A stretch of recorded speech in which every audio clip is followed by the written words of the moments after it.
Ladies and gentlemen, distinguished audience here at the Birdwood Center, as well as those who are with us online. Welcome to the final panel of the day one of the Global Forum on the Ethics in Artificial Intelligence, where we will highlight some perspectives on the topic of AI in the service of the planet. My name is Matej Grah, and I'm happy to host tonight's panel as a moderator. To start with the topic, our planet faces unprecedented challenges of climate change, biodiversity loss, and resource depletion, to name a few.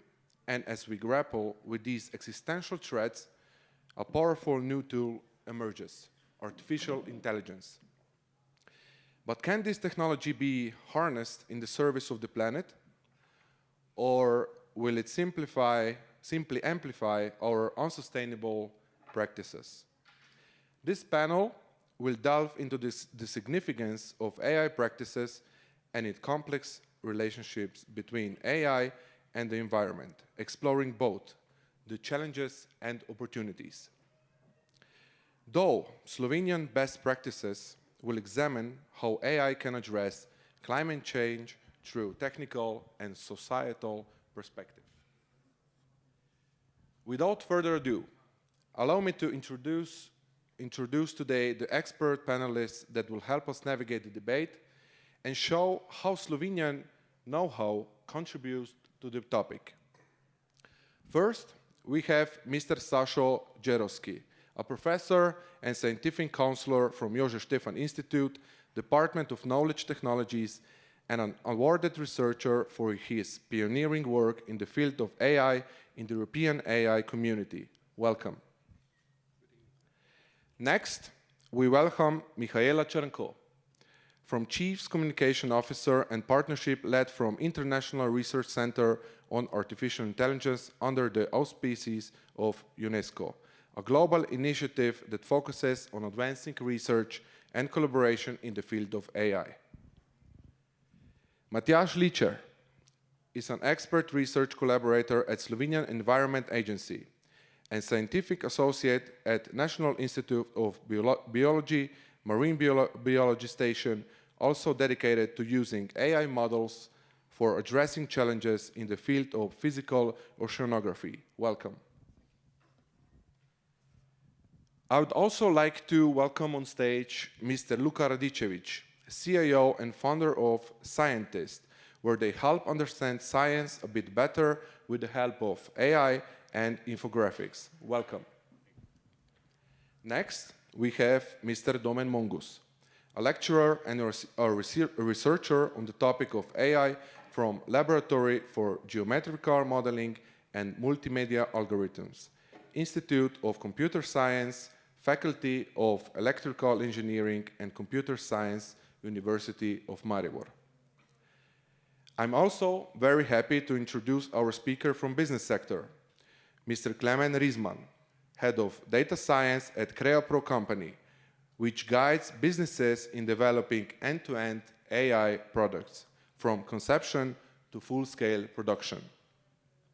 Lastly, allow me to introduce Ms. Katja Sreš, Head of Public Relations of Let's Clean Slovenia, who will also be the first introductory speaker, presenting a nationwide cleaning action, but this time cleaning and raising awareness on digital waste, the so-called Digital Cleanup Day Slovenia 2024.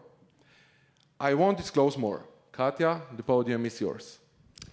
Thank you very much. Good evening. Thank you for the kind invitation and presentation.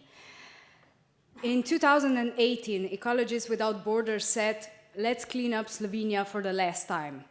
In 2018, we didn't know anything about Corona, home office, digital waste, and the problems grandparents nowadays are facing not getting the messages of their grandchildren due to their digitally clutched appliances, as happened in my last workshop. We already managed to persuade 14% of the Slovenian population, which is still the world record, to go out and clean up our nature in one day. Today, we are on a different mission, a digital one. I'm inviting you to take part in the easiest cleanup in the world. But why is it important to take care of our digital footprint? The internet network is expected to consume 20% of the world's energy by 2030. Internet usage accounts for 3.7% of global emissions, which is equivalent to the entire worldwide aviation industry. 240 million emails are sent every minute, 20% of which go unopened. However, they still occupy space on servers and consume energy. For sure, we have bigger environmental problems, and one deleted file won't save our world. However, grain on a grain is a cake, especially for web servers. We could simplistically say file on a file, a disk on a disk, a server. Besides that, we as individuals don't have the power to change the public transportation system or the agricultural practices overnight, but we have the power and responsibility to take care of our digital footprint. So what is the aim of our campaign, which is also taking place all around the world and will have the highlight on the 16th of March? We want to remove as much redundant data as possible, to clean up pictures from our dogs, to clean up files that we don't need, to just don't get any more unwanted emails, for example. To raise awareness about what is digital footprint, what is the impact on our environment, to prevent the accumulation of digital waste, and to inspire Slovenians that even such small actions have an impact if we do them together. But why do the digital cleanup? Because we can save money. If our devices are not full of waste, we can prolong their lifetime. We can save time if we are better organized. We have better organized files and our working space in the digital space. It, of course, reduces stress, enhances our security and privacy, and, as already mentioned, we do something good for the environment on the easiest way possible. And because we are today talking about artificial intelligence, I have to say that integrating large language models into search engines could mean a 5-fold increase in computing power and huge carbon emissions. And that's why it's important that we start building our green digital habits. And to leave you with the last note I prepared for you. Human intelligence is what is destroying our environment. We have a glut of intelligence and a famine of wisdom.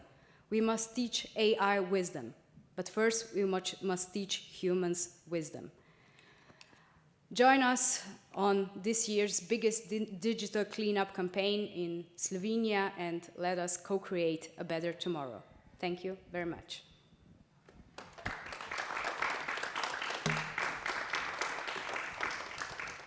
Thank you, Katja, for your presentation. For sure, we'll join your campaign. And with this said, I would like to raise a question on the importance of data storage and processing. To be more concrete, let's start by energy-efficient, AI-ready data spaces. Mr. Mongus, can you perhaps begin by sharing your insights? Sure. Oh, okay, it worked.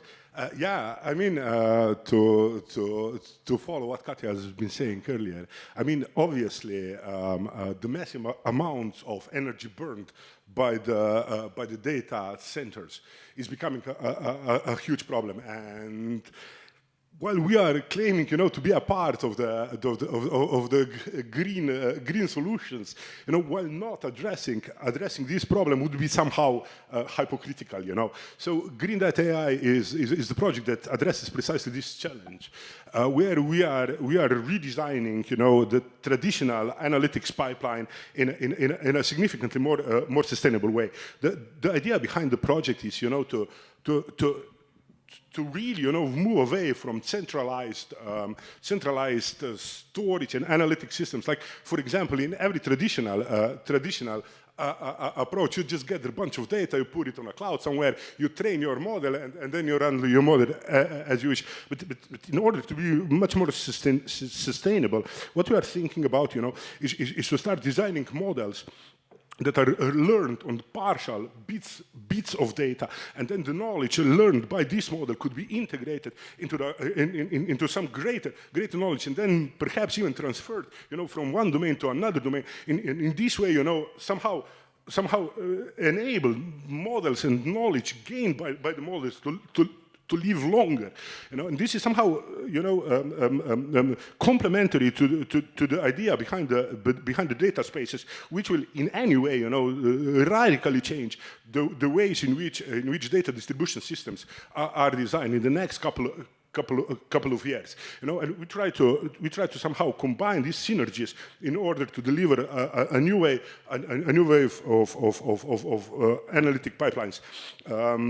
Like while we designed initial laboratory tests, with great efficiency, and we got really good results, we are now moving towards deployment of these of such platforms into a really large-scale industrial environments, together with global giants like Atos, Red Hat, Inlecom, and similar companies, where we, for example, where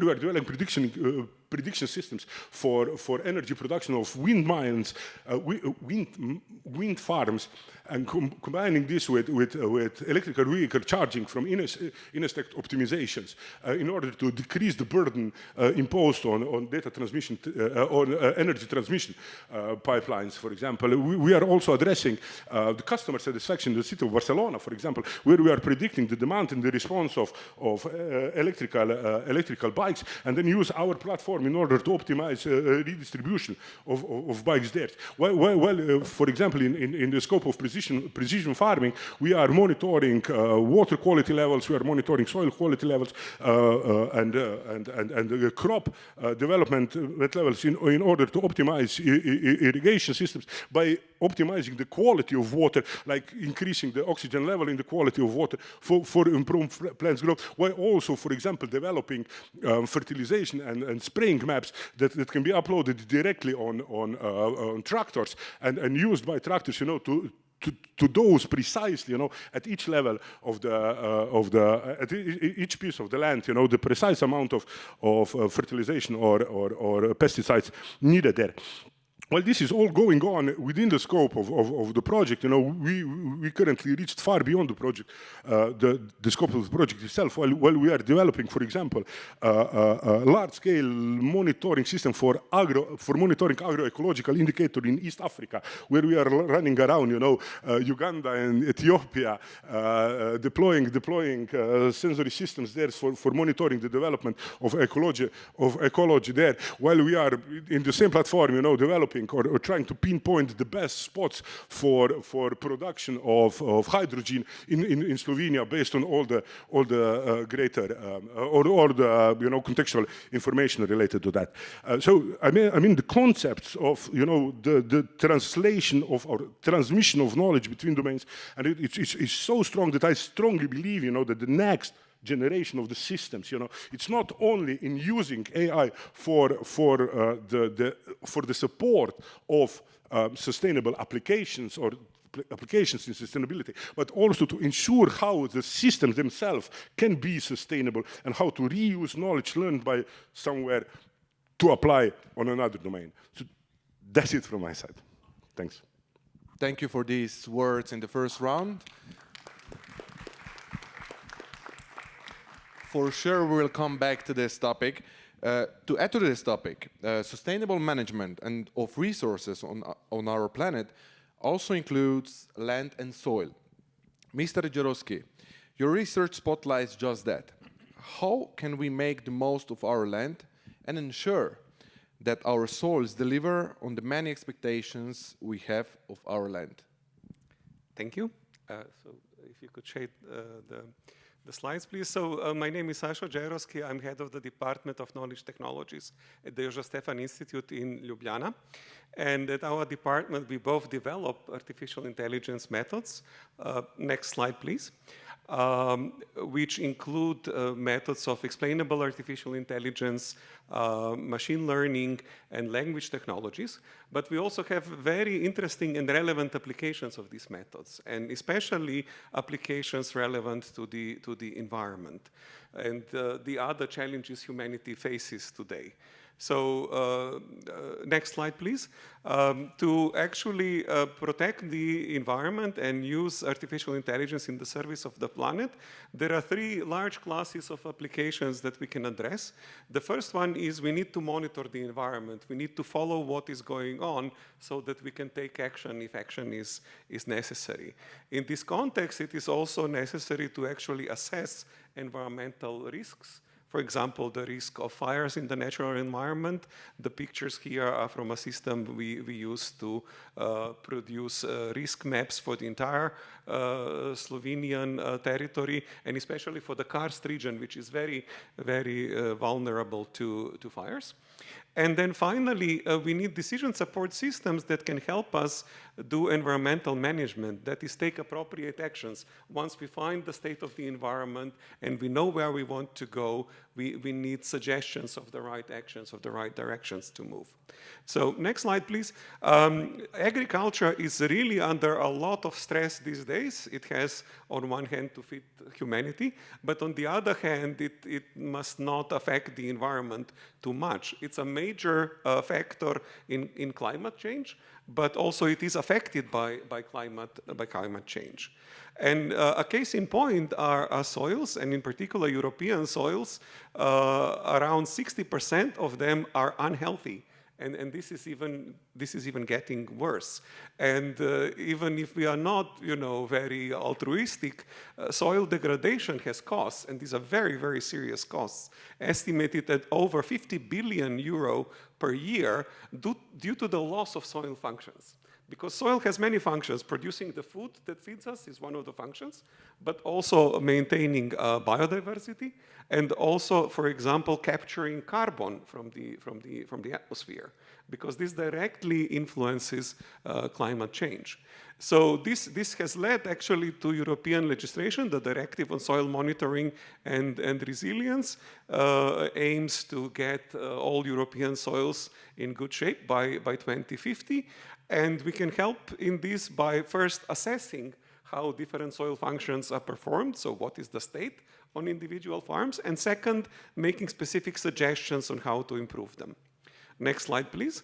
Within the landmark project, this was a European project in which the Jožef Stefan Institute participated. Actually, for the 5 main functions of soils, we developed, in collaboration with domain experts, decision support systems, very similar in spirit to expert systems, where the human knowledge is captured and assesses the different soil functions. For example, if we are talking about climate regulation and carbon sequestration, this is both capturing carbon from the atmosphere, but also regulating the emission of greenhouse gases like methane and NO2. And we have similar such models also for primary productivity, water regulation and purification, habitat for biodiversity, and nutrient cycling. Next slide, please. There is actually a nice service available publicly on the web, which assesses and suggests improvements for soil functions at the farm level. And so this can tell us, for example, that carbon sequestration or nutrient cycling is not doing very well on a particular farm, and it can give us specific suggestions, next slide please, like on the next slide, on what can be changed, for example, to improve the nutrient cycling. And I don't have the time to tell you much more today, but this is at the farm level. I would like to emphasize that we are also developing decision support systems, next slide please, to deal with whole agri-food chains, not just a single farm. But you can see here on the slides at the bottom, there is the production, there is the transport, all the way what we call from farm to to fork.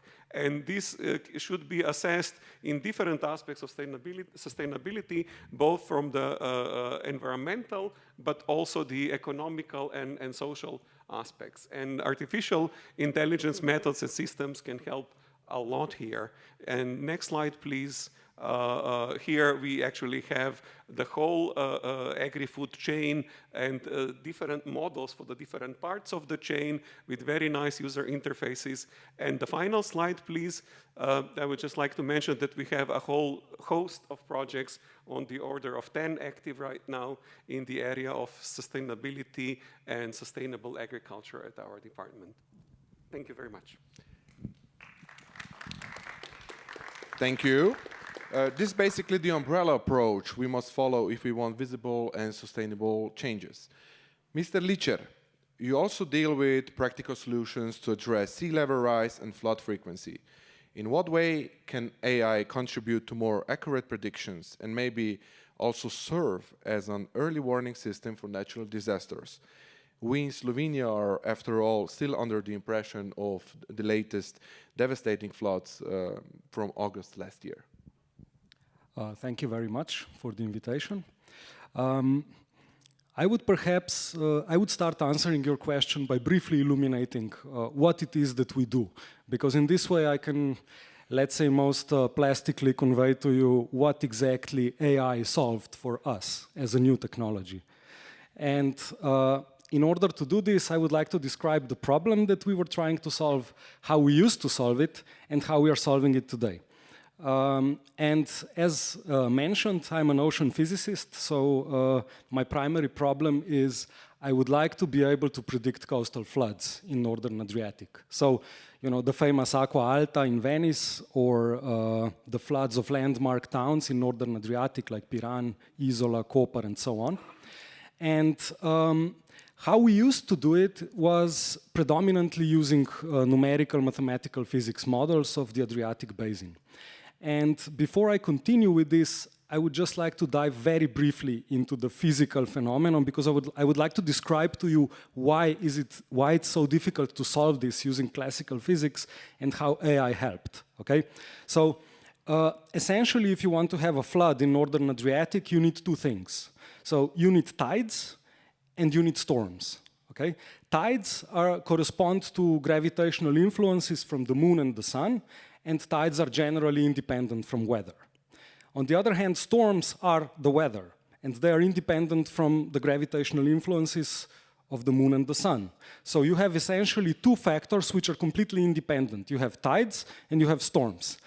And now, in a very simplistic way, the floods in northern Adriatic happen when you have a coincidence of high tide with the high storm signal to the sea level. Okay? So high tides and high storm sea levels, this means the flood, typically. But if you have a high storm sea level which coincides with the low tide, you may not get a flood. And the problem here is that you have the time between high tide and low tide is a couple of hours, which means that you have to be able to solve the storm part of the signal with a temporal precision of well below a couple of hours. Okay? And this is very, very difficult for atmospheric models to do, because as you know, weather is a nonlinear system. It's difficult to predict, it's difficult to forecast, and so on. And today, generally, for example, if you have an atmospheric model which can model the passage of the cyclone with 1 hour precision, so it makes only 1 hour of error in the time of the passage of the cyclone, this is a very good meteorological forecast. Unfortunately, however, it can still lead to a very bad sea level forecast. So the problem that we are facing is that already modest errors in atmospheric forecast translate into substantial errors in sea levels. Okay? So how do we tackle this problem? We generally do it with something that's called ensemble modeling. Instead of creating one weather simulation, we create 50 weather simulations which are similar but not the same. Okay? This means that we get an envelope of atmospheric scenarios, an envelope of potential future weathers, and we use that to compute an envelope of future sea levels. Okay? And as you can imagine, this is very costly, because you have to compute something 50 times instead of 1 time. okay? And this costs, for example, hundreds and hundreds of CPU hours on the supercomputer of Slovenian Environment Agency to predict for 1 day, okay? And this is why we partnered with Professor Matej and his group at Faculty of Computer and Information Science at the University of Ljubljana, and we tried to solve this problem with AI. So we tried to develop an AI deep learning model which would be able to predict the sea level flooding, so the coastal floods, okay? And we managed to do it, and it's currently the Hydra model, that's how it's called, is showing better performance than state-of-the-art physics models, and it's 1 million times faster. So we have a 6 order of magnitude increase in speed while keeping the same performance, and essentially it's actually improving in performance. And this is also the reason why we were able to transfer our deep learning models into the Baltic Basin, into Estonia. So our Estonian colleagues are now using the same architecture. And this is why we are now working on integrating these models into European Center for Medium-Range Weather Forecast Predictions. And this means that we are essentially let's say, working on integration of our knowledge into one of the best and most reliable global forecasting systems on the planet when it comes to weather extremes and to sea level extremes. And I think I'll wrap up with this, and yeah, we can come back to this later. Thank you, Mr. Ličer. And now we are moving to the other side. Mr. Rižman, your company also uses machine learning models to predict traffic density on Slovenian motorways. Can you perhaps elaborate on how is this a sustainable AI practice, and how does it improve resource efficiency, all to help our planet? Yep, thank you. Thank you very much for inviting me. Yes, so I will today present the business side of AI and implementation of machine learning algorithms in production. Yeah, a few years ago, there was an idea, and the idea came from the business user, so it was user requirement, that how to use AI or AI technology to better plan works on the Slovenian highway. So when is the best time to have work on the highway system? And in order to provide an answer or at least an insight, first and foremost, you need to understand how the traffic is moving, how is the flow of the traffic. You need to observe the historical data, and also you need to evaluate what kind of different features or different external data, what an impact has on the predictions. So we started working on models. We started developing the models. And actually the idea was, can we predict for 1 year in advance on an hourly level what will be the number of cars that will pass through certain part of the highway, so that based on the information and based on the predictions that we would make, the Slovenian highway company could better plan their railroads works on the highway. So this was the challenge.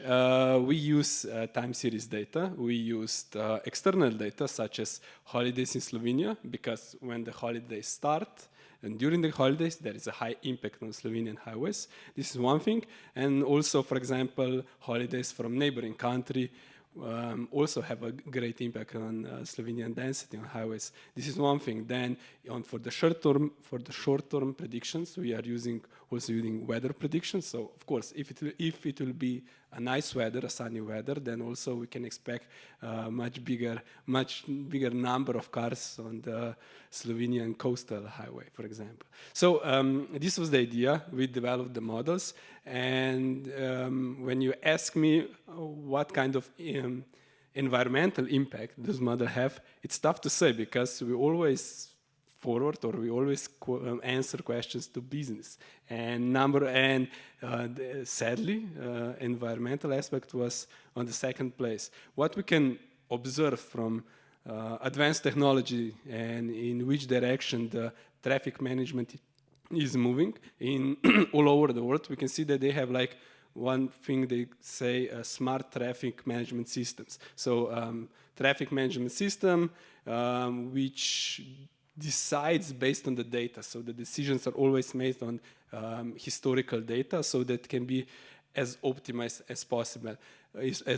And what we can observe and what some different reports are showing, yes, that if you plan better, if you have better insight how the traffic will move, then you can understand and manage the traffic in a way that, for example, to reduce the speed, which you do to try to avoid the harmonica effect. So you don't want to have this like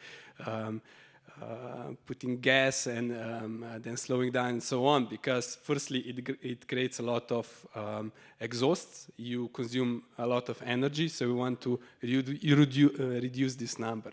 And yes, we are moving towards it, and for example, forecast prediction of highway density is the baseline, and it needs to be good so that you can build on top of it.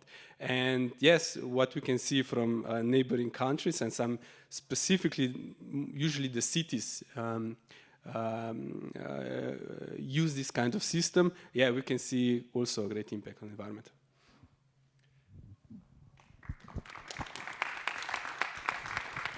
Thank you for this explanation. So, from ideation, creation to implementation, the most important focus is to bridge the gap between research that provide excellent solution and real-world implementation. So, getting the product or service to end users. For this, we need strong and connected ecosystems, one of them being ScAIentist. Ms. Črnko, what opportunity do you recognize in connecting these dots in centers like your research center, especially on the topic of AI that affects billions of people, sectors, and natural ecosystems on an unprecedented scale? Hello. Thank you very much for this question. Also, thank you very much for including us in this panel. It's, first of all, very nice to be here as an international center and to be in the Slovenian perspective, because we are based in Ljubljana since 2020, working from Jožef Stefan Institute and funded by the Slovenian government. We do function as an ecosystem, you're absolutely right. Of course, biggest part of ScAIentist is the research that's being done, which is the continuation of our activities beforehand at Jožef Stefan Institute. But also we have the great opportunity to add to this more activities that connect us globally. And in these couple of minutes, I would like to bring your attention to the Nexus Research Excellence Network. So we had this in our plans since the inception of ScAIentist, as it's also in the contract that enables us to be here. That we would like to share our knowledge, our experience, and support other centers to build themselves and to grow. In parallel to that, we also wanted to, of course, promote the idea of AI being used for sustainable development, in line with the UNESCO guidelines, and of course with our own. So in 2022, in March, at the side event of the STI Forum, we launched the Nexus Network, a global, truly global network of research excellence in AI and sustainability. And we did so with our core partners. Let me tell you who they are. Excuse me. So that would be, along ScAIentist, Data Pop Alliance from United States, Alice Unit Alicante Foundation from Spain, Knowledge for All Foundation from the UK, Regional Center for Studies on the Development of the Information Society from Brazil. So those are our main partners, leading the growth of this network. We already, at this point, have 40 MOUs signed, 40 institutions connected. which very well fit into our other activities, which are more about also connecting people from the industry, startup world, that again use AI in for sustainable development. This research network is very new. We had, of course, the first kickoff meeting to this network, and quite recently, last year, end of summer, a first almost in person, not everyone could come, of course, meeting at the Deep Learning in Dabo conference in Ghana, where some strategies were set out. There are quite a few programs running with this network on some research visitors possibilities, or some micro projects, trying to also engage networks that we're in or industry partners to support the development of research also for sustainable development and solving real life issues, especially in the global south. Right now, as I said, we have 40 MOUs, 40 fully fledged partners, about 20 in the making, and the interest is quite big, bigger than we can currently handle. And one of the, excuse me, one of the activities that is a direct output of this collaboration is a scientific journal on AI and sustainable development, to which the editorial board is coming from this Nexus network. The first issue is set to be launched in March 22 this year with our partners in South Africa, the AIMS Institute. I'm very much looking forward to it. And then continuing to build editorial boards on different topics, of course, sustainability, and of course, the topics that we are discussing today. And with this, I'll conclude. Thank you. Thank you.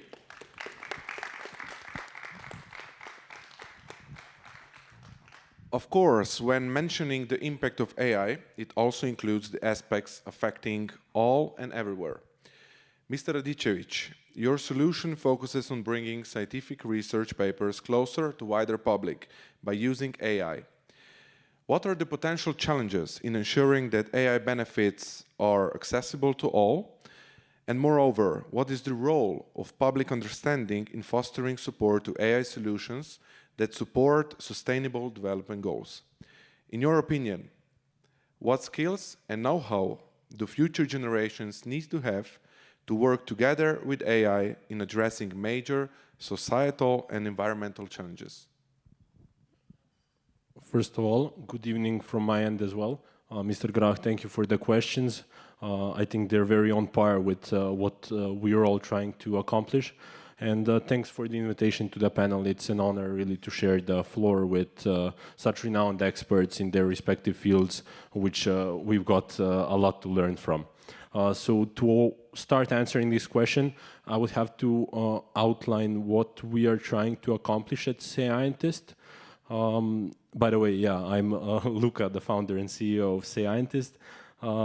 So that you can understand which background I'm coming from and which point of view we're trying to address the issues that we've risen today. So ScAIentist is envisioned as a startup that is trying to bridge the gap between consumer AI tools, so large language models, and the academia. And our goal is actually to use that to make education, higher education, tertiary education for the moment, accessible to everyone, especially people who have some sort of learning difficulties, such as dyslexia, ADHD, etc. And believe it or not, 1 out of 7 people have some sort of such a difficulty, and 2/3 of them never actually get a university degree. And that's something that we really want to change. How we're trying to change that is actually from years of expertise of our team members and experience in different fields, especially in academia and research. We've noticed that research papers have had the same form for a reason, of course. We're not questioning that, of course, because that would be, everyone would look at us from another angle, but they have the same form for a reason since the beginning of time almost. And the statistics say that a single research paper that people spend years to research for, write and publish actually reads only around 10 people. And probably that includes those who cited that same research paper in their own work, which is a big shame. And I think a lot of science, a lot of good discoveries remain unknown to most people. So that's why we wanted to start with research papers, since they have the format that they have, since we can use the keywords, the abstracts, and the conclusions actually to map out what problems they are tackling and what solutions they are offering, what implications actually they have, and then cross-reference that to open source scientific bases and actually databases, and then come back and give the end user a visually attractive and easily understandable infographic that omits all the terminology and scientific academic language and jargon that makes the research papers difficult to understand. That way, we believe the problem that I outlined first could be solved in a very nice and elegant way. However, that all sounds right. That all sounds great, but the implementation is not as straightforward as one might seem.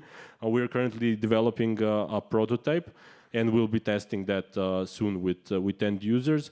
But maybe the biggest and the broadest problem that we actually encountered is operating on a very slippery slope, I would say, and that is the academia, which is known not to be very open to new technologies, such as generative AI, and of course AI being one of those technologies.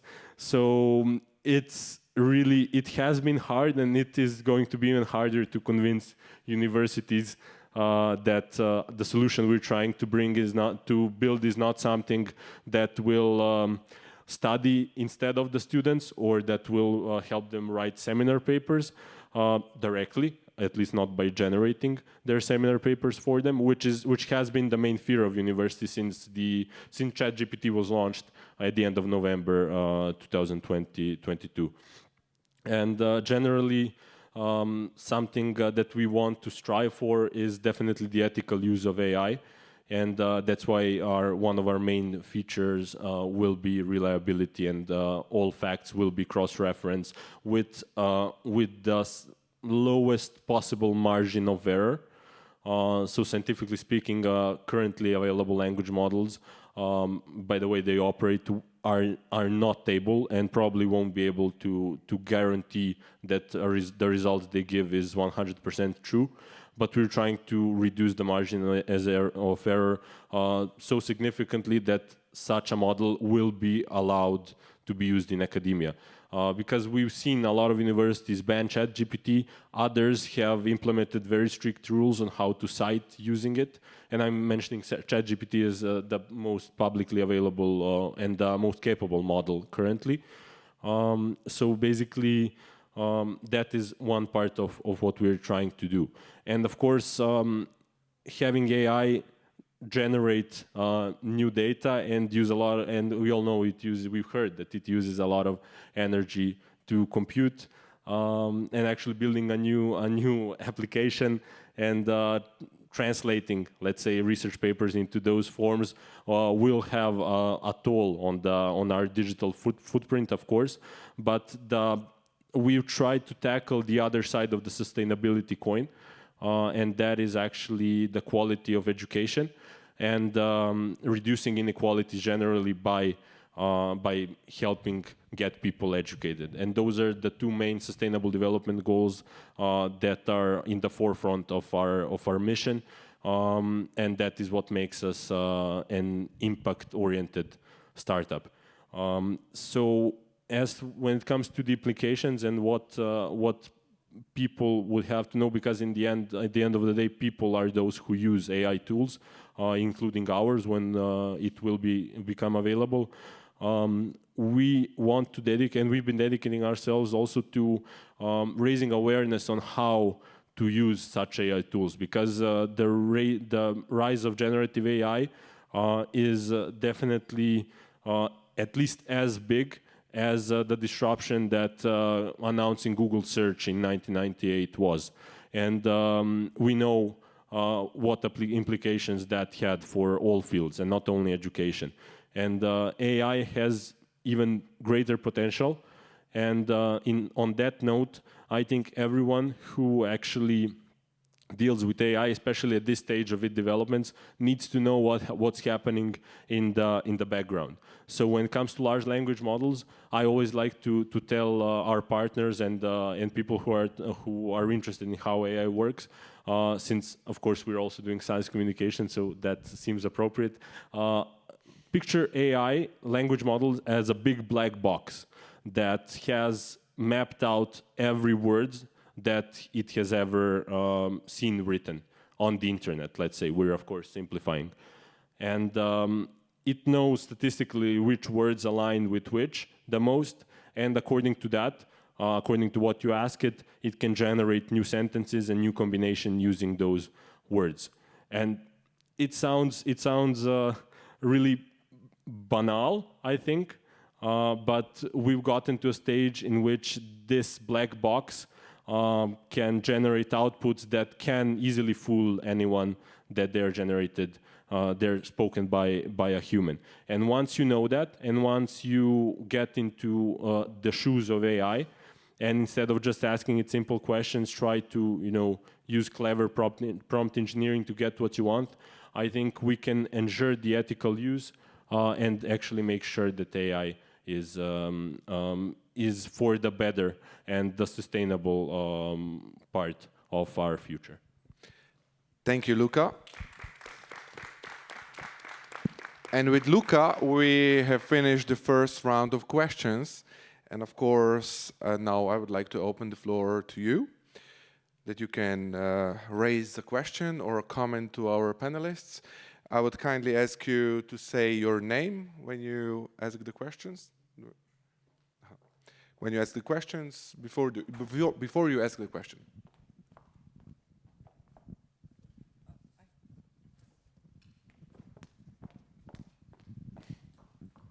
So I probably have the same question for all of the speakers. Given that this is sort of like a big topic, the AI for the planet, if you would have, what would be your blue sky project if you would have unlimited funding, human resources, and so on and so on? Well, that would go for each one of you, if there's a one-liner that you have.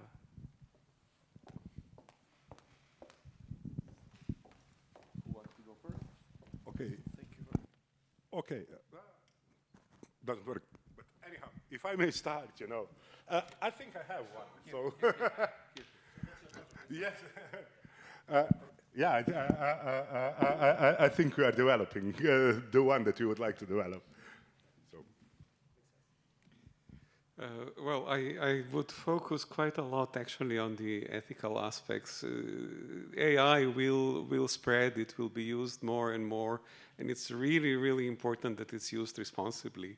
So educating as broad a range as possible of future users of AI as to what are good uses, what are bad uses, how to use it effectively, especially for human-AI collaboration so that humanity goes further. That, I think, is worth all the investment we can muster. Thank you. Yeah, I absolutely agree with what has been said. But my blue sky project as a one-liner, if I must answer very shortly, would be something that's being developed intensely already, and it's a digital twin of the Earth, which essentially means a simulation of atmosphere, of ocean, of the polar ice. So everything, all the processes that we know and are today decoupled because they're too complex to grasp using, let's say, general, classical or modern physics to model that, or at least to have a hybrid system which incorporates AI layers into numerical physical simulations of our planet. Tough question. I think we are at the beginning of the phase of AI. We are just discovering what will happen, what kind of tools we will get.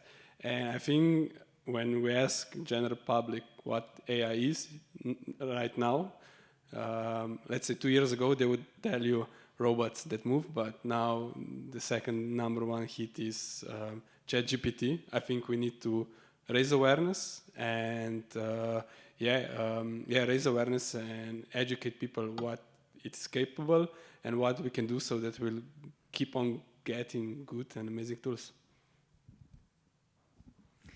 I have to echo as well. I have to echo Professor Džeroski. I think that AI is a powerful tool, and if we learn to use it towards sustainable development, use it for good, then we have many, many good projects ahead of us. I also wanted to agree and join Dr. Džeroski in his Noble Blue Sky project.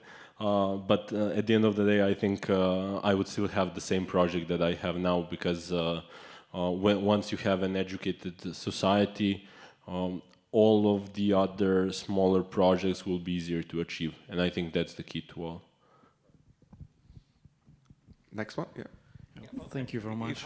If you don't mind, I'd actually like to have another go at this, because my first answer was what I think is really important. My second answer will be what is really fun for me and that I'm working on for quite a while, which is actually automating science. And, you know, there is, again, no shortage of interest in using AI to do business.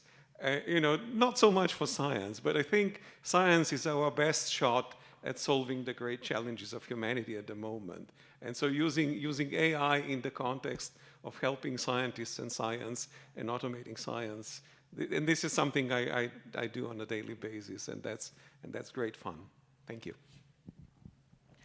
Thank you for possibility to have a question. Great projects, great interventions. Thank you for that you are focused on the topic. Very unique from our experience. My name is Robert. I came from Poland. I represent the Ministry of Digital Affairs, and that projects are very related to the OECD principles. One especially, benefits for people, conjunction, and planet. Yes, it's very important. But I have a one but. Yeah. Excuse me. Because you are oriented very much on sustainable development. It's from that perspective, that base, you argue in that projects. And in that sustainable development, you argue from the social approach very much. But we have two things. Sustainable development agenda now is under the revision. And it starts to be more oriented on well-being and resilient. Well-being by individual people, not as a people abstract, but individual people. And we are here in the Global Forum of Ethics on AI. That was my question. If you tried to embed the framework of ethical approaches, recommendation coming from the UNESCO to your projects, your work, your system, if not, it's okay. We understand we are on the first stage of some implementation, but if yes, that will be probably good, some outputs for us to learn something more, if you found some difficulties or how you see it. Yeah, thank you very much. Does anyone want to comment? Yes, please. I can start, yeah. In our work, the convergence of policy and legal frameworks is extremely important. And we are successful in keeping our own agenda. As I said, the nexus is about the core functioning of IRCAI, which is about the Sustainable Development Goals, and of course also the ethics of AI, which we were involved in preparing the consultations for. But I have to say that there is an expectation of alignment between lower standard or higher, for the lack of a better word, of standards, or how intensely do we follow these frameworks? It's either the human rights declarations, the EU Act, AI Act coming up now, or the ethical recommendation on the ethics of AI by UNESCO. But I would say that yes, we are very much involving this in everything, and we have in another project, not the one that I was talking about, where we try to invite startups from all over the world to show us how they use AI for sustainable development. Together with UNESCO, we developed an evaluation framework in which we have some very specific KPIs that need to be matched for the evaluation to happen positively. Thank you. Anyone else from the panelists? Do we have any other question? Please, Minister. Hello, we are very sorry. We were a little bit late, but we had another event and we were delayed there, so we were not able to come in a proper time. Maybe this is a provocative question. I have my own opinion, but I would like to ask your opinion on that. We had a lot of discussions today. It was a long day.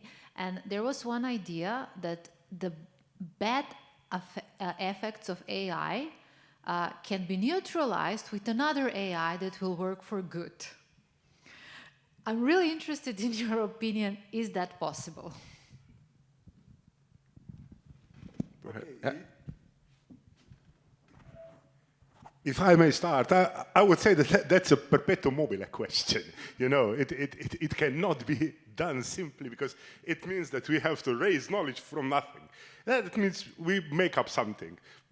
Maybe we can, you know, guess the right answer, but I guess the probability of doing something like that is very, very, very, very low. Well, it's a constant arms race, you know, so for good actors, you have other bad actors that can learn from their experience and get better at doing bad things, and vice versa. For every bad actor, you can learn from experience with them and try to do good. And we simply need to invest more and more in doing the good. And I think the ethics and educating as many people as possible about the ethics, that's our only hope of success, because there will always be people with bad intentions. That's really so deeply human. We cannot hope to avoid that. So we really need to work as much as possible towards doing good, and you know, keep this arms race. It will not be done in one shot. We will not just simply now develop one system of artificial intelligence that will now beat all the bad out there, because there will always be a next round. But we have to be, you know, persevering. Maybe I was not clear, but I think Domen understood me quite well. It's not on us, but artificial intelligence on artificial intelligence. That's why you were mentioning, so not humans, but that artificial intelligence can take the bad out of the other artificial intelligence. I understand, but really my view is that we should be working together with artificial intelligence in the process. So we really should be having hybrid systems that involve both humans and AI. And that should really be better than just having humans or just having AI. And in this context, it becomes important that we have humans with ethic principles working together with AI, rather than having humans with bad principles working together with AI. Thank you. Thank you for a question which, indeed, it's a provocative question. I would start by just noticing that we are suddenly now, when we are trying to answer this question, we are talking about good and evil. So these concepts are probably one of the most complex concepts that a society can develop, and it's not always clear how to ponder specific situations in terms of good and evil, as I think we all know. So what I would like to add to what has already been said is that the only way to efficiently probably leverage one AI against another AI for this task is to first have a thorough understanding of humanity. So a thorough understanding of philosophy and of humanity. So it's not essentially a scientific problem, I think. Not scientific in terms of natural sciences. So what we do need is strictly we must not forget about the wealth of knowledge that we have in humanities, that we have in philosophy, that we have in history, because this is what makes us human, and these are then, from here we can arise to the concepts of good and evil. And I wouldn't bet on AI in isolation, but for specific, well-calibrated tasks, yeah, I think AI can be used to achieve fantastic results. But we should not subtract ourselves out of this dilemma. So I don't think an AI will defend or, let's say, win over another AI. It's our task. Thank you. It's tough to think, and I think I can speak for all of us. We try and do and implement AI for some bigger purpose or something good, something that help people in day-to-day jobs. And it's tough to think how to use AI for bad. But I know that, at least I can say from my experience, we are doing AI in cybersecurity. We are doing some research. And the attackers, and currently they are using a lot of AI tools and technology to harm systems, to harm people, to get their information, to attack them. So from this point of view, I saw a lot of, let's say, bad AI. And on the other hand, we try to build AI that detects and in a way also counter-attacks those AI. But yeah, it's possible. But yes, as I think speakers before me, it's tough to think about this kind of topic. It is possible in a way, at least to try to understand it, try to defend, but tough to, I think, neutralize it. Very knowledgeable answers all of this. I'm just going to go for the idealistic one because it's fun to think about it. I think that if we manage to come to a point that AI creates an AI that is capable of eliminating or stopping or whatever AI with bad consequences, I don't want to say good AI, bad AI, then we did something good. Then we did something awesome. We have an AI that actually has a framework built in and with great progress. I mean, there's probably going to be a whole new batch of problems if AI is building AI and a different conversation, but we did something good if that's the case. Thank you. Thank you. Esteemed Minister, that's a very provocative question and a very interesting one. I would just like to add on what has been said already, especially what has been outlined by Dr. Ličer.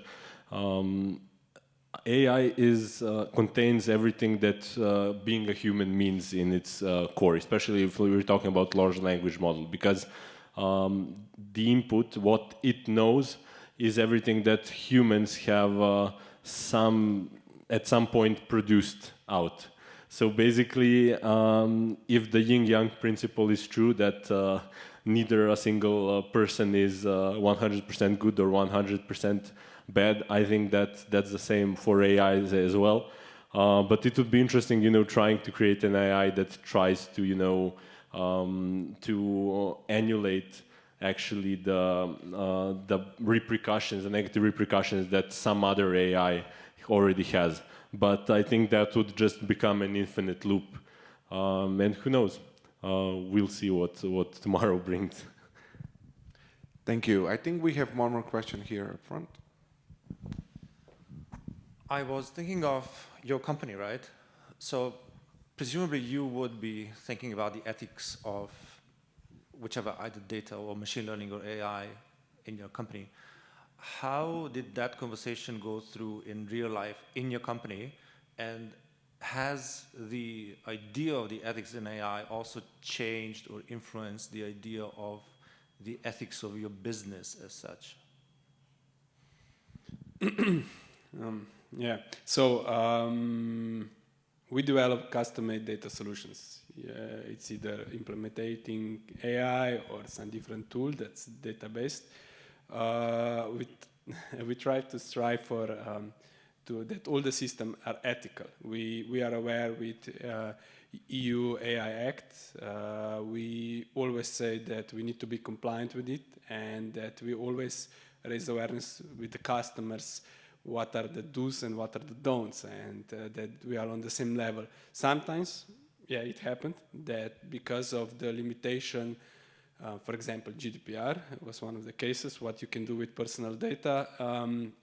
Sometimes you need to say no, and it did happen because the customer wanted to include data that is personal data, and we said, sorry, but we are not doing models on top of it because it's not moral, and yeah, it's problematic. And we try to be, we always do and always will be compliant with EU AI Act, and also always look on the moral side of the project. So would you be, as CEO, would you be enforcing that conversation in the company, or would that be the CTO or anyone else?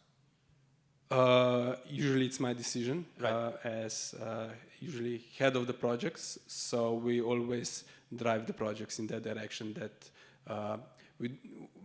I think, at least I can speak for my team and my company, that we are all aware, and yeah, we do not want to touch this topic, and we always make sure that we're on the safe part. So you just wouldn't question it, you would just sort of like say, we need to do it ethically, we need to use the data ethically, etc., and you would just not, you would not bother to question, right? Yes, yes, we always strive for ethicness. Right. Do we have any other question in the audience? Yes, I have a question. Tjaša from Ministry of Digital Transformation, Slovenia. I have a question for all the panelists. Everybody was mentioning collaborations, partnerships. So I'm wondering, in order for you to achieve your vision, your end goal, whether it's research projects or business cases like products or services, what do you expect from the other side? So for example, if you're on the research side, Mr. Mongus, Mr. Džeroski and Mr. Ličer, for you, what do you expect from the ecosystem or the business sector? And the other side of the panel, what do you expect, let's say, from the academia or researchers, or what needs to happen that you reach, you can reach the vision of the product or service, or let's say results, something tangible? Thank you. Yeah, I will go first here, and I will refer to some of the projects that I was describing. Our greatest success is in applying AI for sustainable agriculture, in using our methods in practice, have not simply come, from businesses paying us to do and develop AI systems. It's really come about through partnerships where they collaborated with us long-term. So just before this landmark project that I was explaining, there was a couple of projects with a French company called Arvalis, Institut du Vegetal. They collaborated with my department for 10 plus years and financed one person at our department, for a decade to work with them. More importantly, they gave us their human resources, their experts, to work with us, because this successful application I was describing actually contains a lot of their expert knowledge. We started first with pesticides and plant protection and how to apply this in such a way that both the plants are protected and the environment is protected, so that we don't have pesticides leaching into the groundwater and whatnot. So really, it was a partnership where they invested also the energy and the knowledge. And that laid the foundation for a whole range of other projects that came later, where we broadened the circle of actually partners that collaborated. Here with Arvalis, we collaborated on the pesticides, but then we included other aspects of soil function, as I was mentioning, broadening the circle of experts. And that was really the key to the success there. So we need really invested partners, not only in the sense of money, but that have the success of the projects at their heart, that have the knowledge, the willingness to also put the human resources into this. Thanks. I'll continue here, if I may. Because I really want to emphasize this point that Sašo was saying. It's extremely important, at least for a research center, for a research organizations, to somehow form strategic relationships with companies. For example, in our case, I can say that we have 3 locally present companies to which we are talking every day, you know, because we are trying to explain to them what are our ideas of the research, you know, and they are trying to explain to us what they are able to sell on the market, you know, and this is extremely important that this is aligned, and yeah, only in this manner, you know, we can bring really, you know, like global penetration, because nowadays, you know, more or less all global companies use our algorithms in one way or another, but usually, you know, not bought directly from us, but through strategic partnerships that can then result in the market. Yeah, thank you for the question. I don't have very much to add to what has been said. I think my colleagues covered the ground very well. I would just mention just the personal experience. So we are working a lot with the civil rescue in Slovenia and with the firefighters due to the nature of the problem that we are solving, so coastal floods and civil safety and so on. And personally, I must say that getting feedback from them and getting good feedback, positive feedback, is probably something that means more to me than academic achievement in this regard. I mean, it's important to have a solid scientific model, but to me, what really means a lot to me is the feedback and the clear line of communication, so that we know what they expect and that they know what we can offer. And I would just add this to everything else that has been said. That's, of course, stands. Maybe to add some insight on the project that I presented at the beginning. So the project for predicting density of highways, Slovenian highways, was done in collaboration with Professor Mongus' department. So we are already successfully collaborating. They were on the data part, we were on the AI part, but all in all, this collaboration was great. Also, one employee of us who worked on the project did master thesis in the end with Professor Mongus' guidance. But all in all, we are constantly in collaboration with universities, also from University of Maribor, FERI, and University of Ljubljana, Electronic Faculty and Faculty for Computer Science. We are doing a lot of projects, specifically European projects, because if you want to present projects to European Union, either on space department or defense department in which we are working, you cannot go on by yourself. You always need a good research background, you always need a good research partner, and this is the only path that we see that is sustainable and that we can achieve our goal. Very tough question for me. So I'm going to have to add a layer of stakeholders, and I would say that would be the policy layer. Of course, speaking from IRCAI's perspective and from personal experience of being part of and coordinating some projects with very tangible results that could translate into business idea solutions. But it happens oftentimes, or it had in the past, that those deliverables once defended with the funding commission, are put in the drawer because there is no funding to keep on developing this. And I think that there is this strong effect of policy that could help to enable some legacy institutions to have a bit of time to develop these ideas and research outcomes into products, because sometimes we're missing. Of course, I understand that many of project proposals demand a sustainability model, and spin-offs in academia are very usual, but there, again, still, I think a bit more oversight to this would be beneficial. Thank you. Thank you for the question, Ms. Ovachan. It's very, I think, straightforward.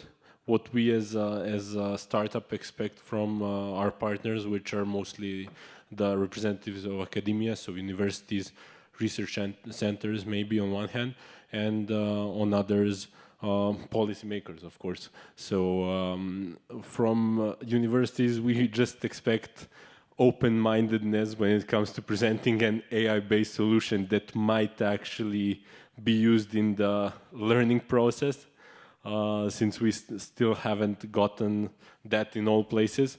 And of course, help testing our solutions and actually working with them to develop an ethical web application that will genuinely be used in universities, because that's who we are doing this for at the end of the day. Of course, students are the main users and they will get the most benefits, but universities are institutions that need to teach those students. So that's what we would like from them, ideally. And I have to say, we have been getting positive feedback lately. When it comes to policymakers, and that probably actually proceeds as an answer also to the question that was previously asked from the audience, is actually that legislation is usually, due to the long processes of actually accepting it and putting it in force, is late to the party when it comes to technology. And in order for legislation not to be late to the party, we have had examples of legislation that to regulate newly emerged technologies was sometimes a bit too radical. And what I think everyone would agree with me, what we would like, both as people coming from academia and people coming from the industry, is actually some space for maneuvering and actually talking with those policymakers.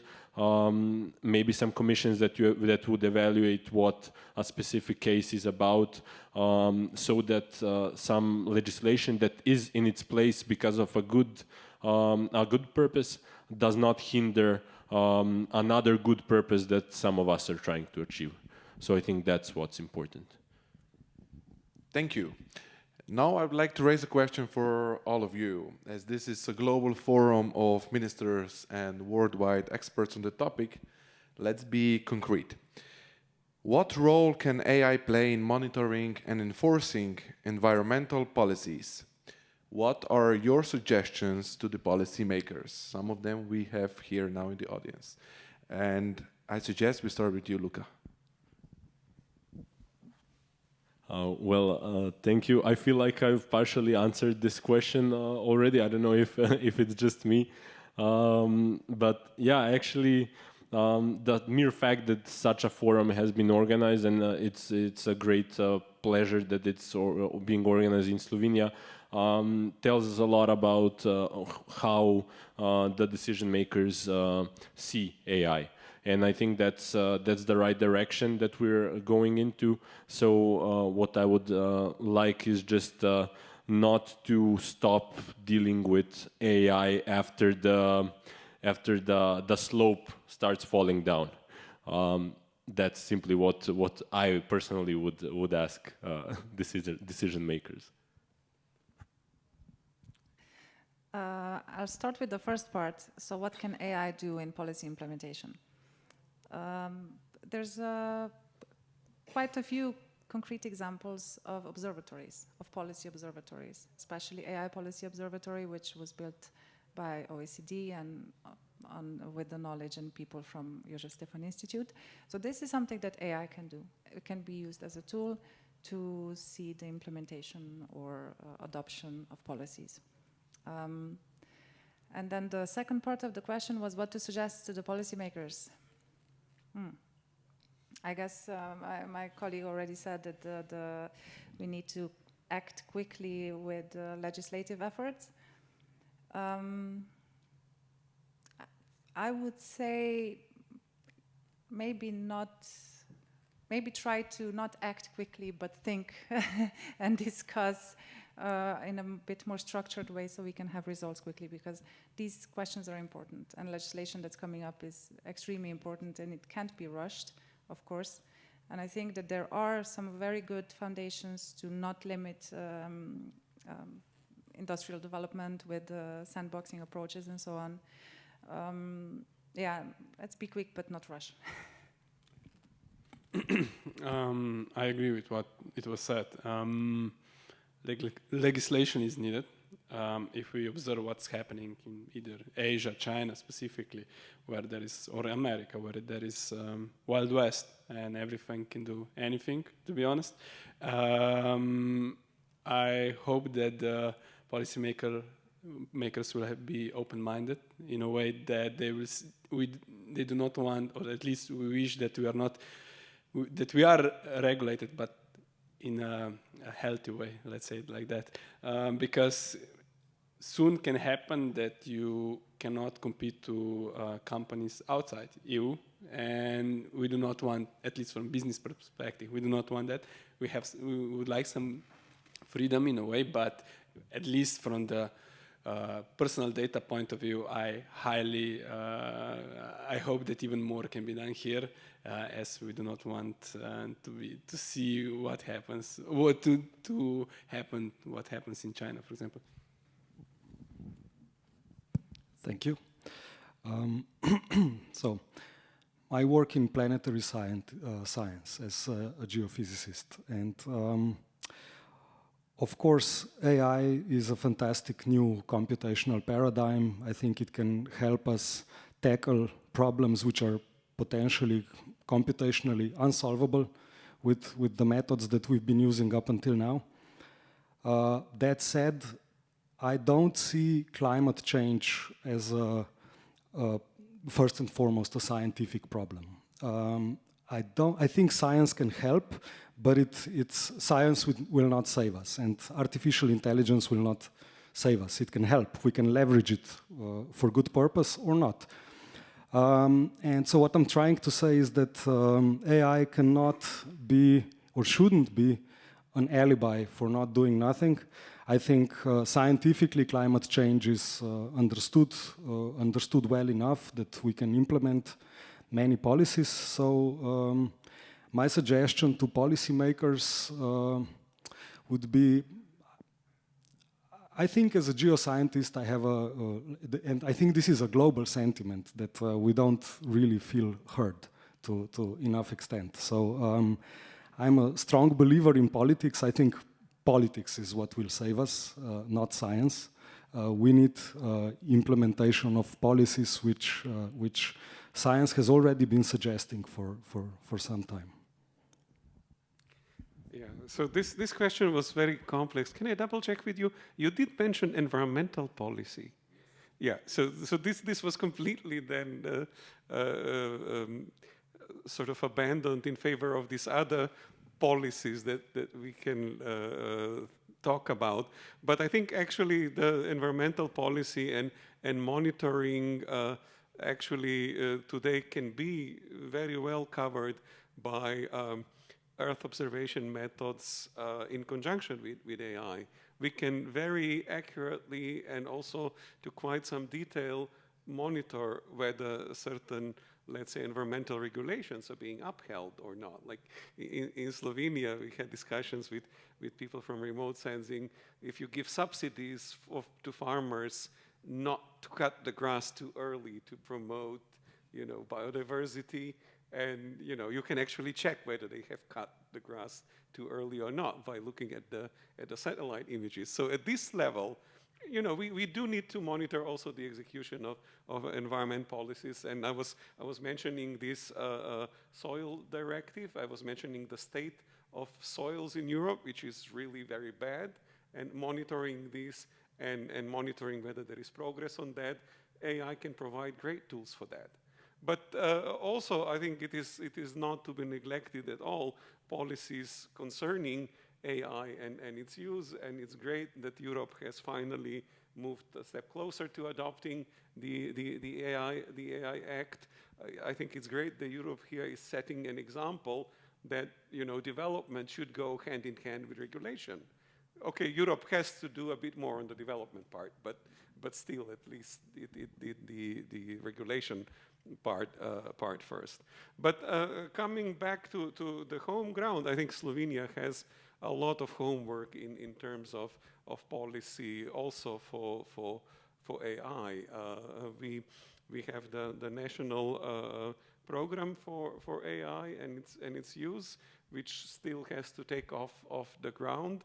And I think the fact that we haven't done much really is rooted in the lack of understanding how important AI is. You know, we don't see here, you know, in the program at all, the Minister of Economy, or, you know, we don't see the people from the Ministry of Environment or Agriculture.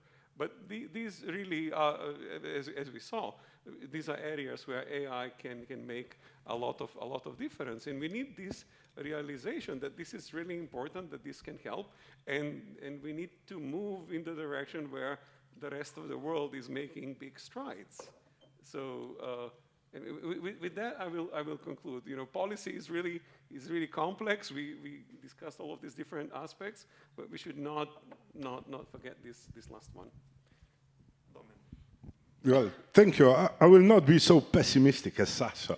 You know, I would say that one way or another, AI will radically change, you know, the ways that, let's say, data-driven decision-making processes are made. You know, that's a simple fact. Sooner or later, everything will go towards that. What I would emphasize is what can help, you know, in the policy making aspect to that development is that we really tend to over-regulate everything. And that essentially means that at the end of the day, everything is unusable because it has so much overhead that you cannot use that. I will not go into details, or I will not list specific policies of European Commission that live only on paper, are implemented, but nobody uses them. Okay? So what I would really emphasize here is that because, you know, we are really radically changing the designs of the next generation, let's say, data-driven systems. We are moving away from centralized platforms towards federalized data distribution systems in form of data spaces and so on and so forth. Well, this is like a huge break which will really serve, you know, better utilization of the data, you know. We again trying to over-regulate it, you know. Well, not even implemented yet. And I can't even imagine when, you know, we will start developing system where not only the data will coexist, you know, but also AI models will coexist, you know, and we will be able to, you know, interlink AI models, you know, in order to add it value. I'm terrified of thinking about what regulations will we come up by then, you know. So what I will really emphasize is try to make regulations as simple as possible and not to put burden on us. Thanks. Thank you. We are running out of time, but I still have the final question, but you have to answer very briefly. And the question is, the same as the panel name, AI in the service of the planet. How, when, and who? And I would start with Mr. Mongus and conclude here with Luka. Today, at every level. Yeah, so we need to act fast, I think. And we also need to focus on the important things. That's a perfect question for an ending. I think we all agree. So. I think we are at the beginning, as I mentioned before, so I think the future is bright, and let's see what will happen. How? Partnerships, SDG 17. When? Start as soon as possible with a very slow long-term vision, like very, very concrete long-term vision. And the question was when? Who? How, when, and who? Who? Researchers. I agree with my fellow panelists. I think all of us together and each of us individually, as of who, as of how, ethically, and by respecting the Sustainable Development Goals and the moral ethics of being human and ethically using technology, and when, right now. I think this is the best way to conclude. Ladies and gentlemen in the audience, dear panelists, thank you for joining us. Thank you for your energy, for your time, especially because it's on a late hour. We heard some great practices both from Slovenia and Europe, and we remain excited to see what the future brings together with the support of AI. With this, we conclude the first day of the Global Forum on Ethics in AI. See you again tomorrow morning and have a good night.